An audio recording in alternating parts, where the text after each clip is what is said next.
मुझे नोटिस दिया गया, मैंने उसका जवाब दिया। उस जवाब को संतोषजनक इसलिए नहीं माना गया कि मैंने उसमें राहुल गांधी प्रधानमंत्री बनेंगे नहीं लिखा था। तुम्हारे अनर्गल अनावश्यक बयानों के कारण तुम कल्पना नहीं कर सकते हो कि देश की जनता कितनी आहत हुई।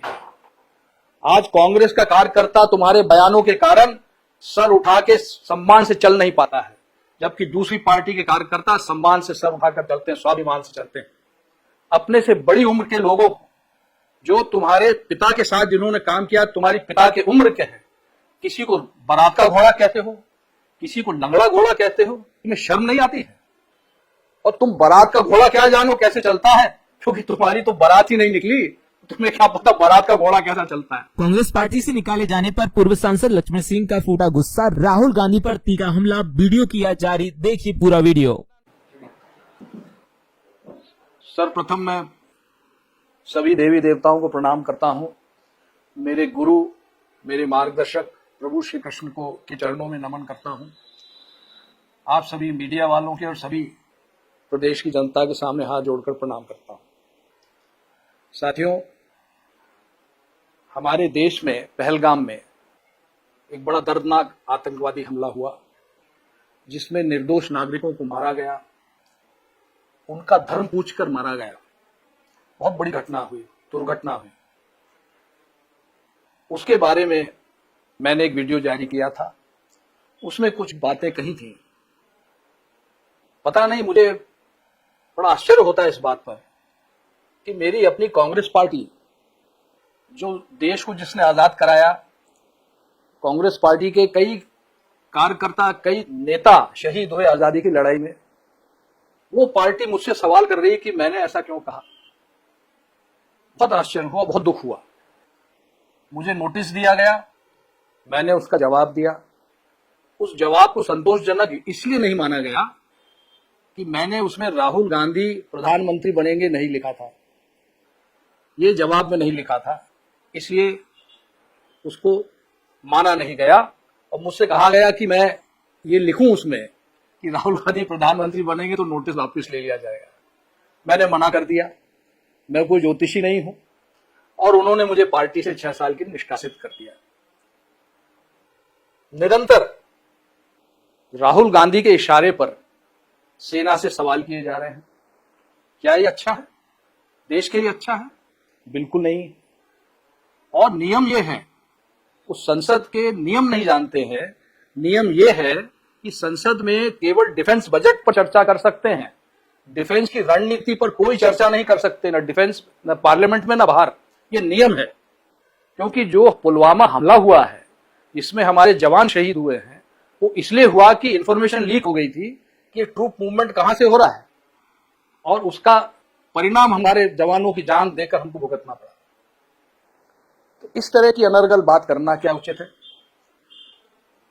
फिर जब पाकिस्तान का प्रधानमंत्री ये कह रहा है कि वो उन्हें रात को 2:30 बजे पता चला कि उनके सारे हवाई अड्डों को तबाह कर दिया गया है, कई उनके लड़ाकू जहाज तबाह कर दिए गए हैं, तो उसके बाद राहुल गांधी का ये पूछना कि कितने हवाई जहाज हमारे गिर गए, आप पाकिस्तान के प्रधानमंत्री से भी एक कदम आगे निकल गए, ये बहुत ही एक दुख की बात है।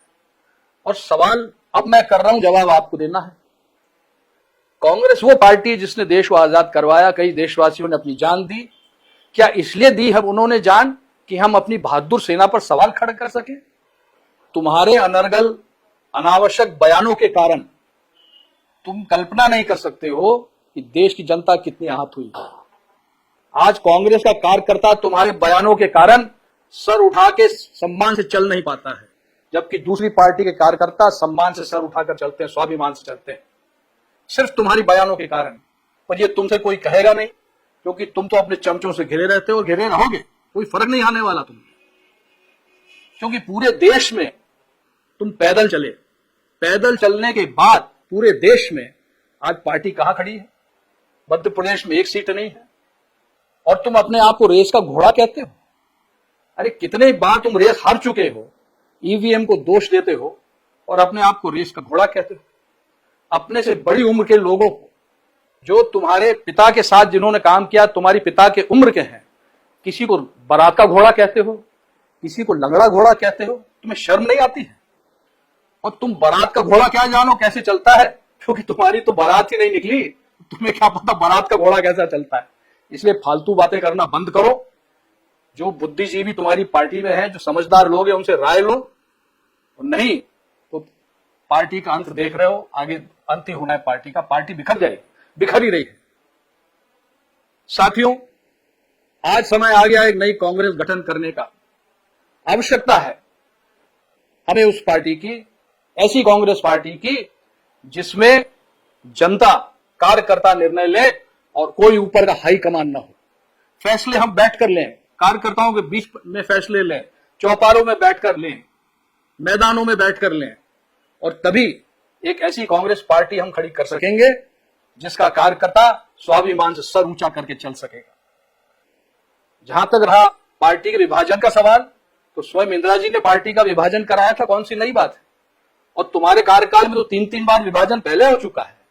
और अब समय आ गया है कि मध्य प्रदेश में भी एक ऐसी कांग्रेस का गठन हो और ऐसा संगठन बने जिसकी सोच कम से कम राष्ट्रीय सोच हो, और राष्ट्र हित को सर्वोपरि रखकर वो कांग्रेस पार्टी का काम करे। और ये होगा, अवश्य होगा। दूसरी बात, नरसिंह राव जी हमारे प्रधानमंत्री स्वर्गीय, जो कांग्रेस के अध्यक्ष भी थे और जिन्होंने देश को एक नई आर्थिक दिशा दी थी, नरसिंह राव जी ने, मनमोहन सिंह जी ने।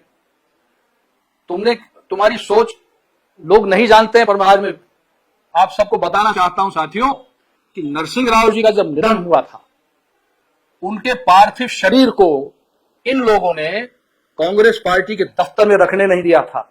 इतनी नीच हरकत इन्होंने की है, ये कई लोगों को मालूम नहीं है। आज मैं आपको बताना चाहूंगा, और मैं गलत हूं तो बताओ मैं गलत हूं।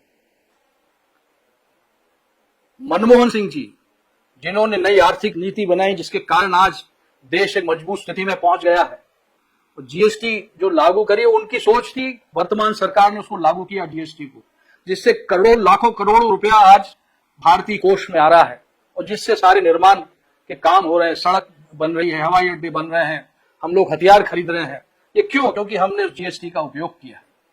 तुमने उसका विरोध किया, उसको कहते हो गब्बर सिंह टैक्स। तुम कुछ समझते नहीं तो अपना मुंह बंद क्यों नहीं रखते हो? तो साथियों, मैं आपसे आज यही इंसाफ मांगने आया हूं। मैं मध्य प्रदेश का दौरा करूंगा। अभी वर्षा काल आने वाला है, किसान व्यस्त है। जब किसान फ्री हो जाएगा, मैं मध्य प्रदेश में दौरा करके जनमत हासिल करूंगा, और हम लोग सब मिलकर एक ऐसी कांग्रेस पार्टी का गठन करेंगे जिसे कार्यकर्ता और जनता चलाएगी। अंत में साथियों, मैं यही कहना चाहूंगा कि हमारे स्वर्गीय प्रधानमंत्री मनमोहन सिंह जी, महान अर्थशास्त्री, उन्होंने एक पॉलिसी बनाई थी वित्त विभाग की, और उसको राहुल गांधी जी ने कैमरे के सामने फाड़ कर उनका अपमान किया था। आज राहुल गांधी, ये देख लो, ये मेरे निष्कासन का नोटिस जो मुझे दिया गया है, ठीक उसी तरह कैमरे के सामने फाड़ रहा हूं जिस तरह तुमने मनमोहन सिंह जी का पत्र फाड़ा था। और एक बात और सुन लो, मैं कांग्रेसी था, कांग्रेसी हूं और कांग्रेसी रहूंगा। ये तुम्हारे इस कागज से मैं कोई कांग्रेस के बाहर नहीं हो जाऊंगा। मैं 40 साल तक मैं कांग्रेस में मैंने सेवा की है। 5-5 लोकसभा के चुनाव जीते हैं, 3-3 विधानसभा के चुनाव जीते हैं, कई चुनौतियों का सामना किया है। सुषमा स्वराज जी के खिलाफ कोई लड़ने तैयार नहीं था, विदिशा से मैं गया था क्योंकि पार्टी ने भेजा था। तो सुन लो ये, और हमारे साथी जो देख रहे हैं, साथियों, अब समय नहीं है कि इनके आगे झुको, इनकी चमचागिरी करो। अरे पार्टी आपसे चलती है और पार्टी आप ही चलाओगे, और इनकी समझ में नहीं आता तो छोड़िए इनको। हम लोग मिलकर एक नई कांग्रेस खड़ी करेंगे। आप सबको बहुत बहुत धन्यवाद।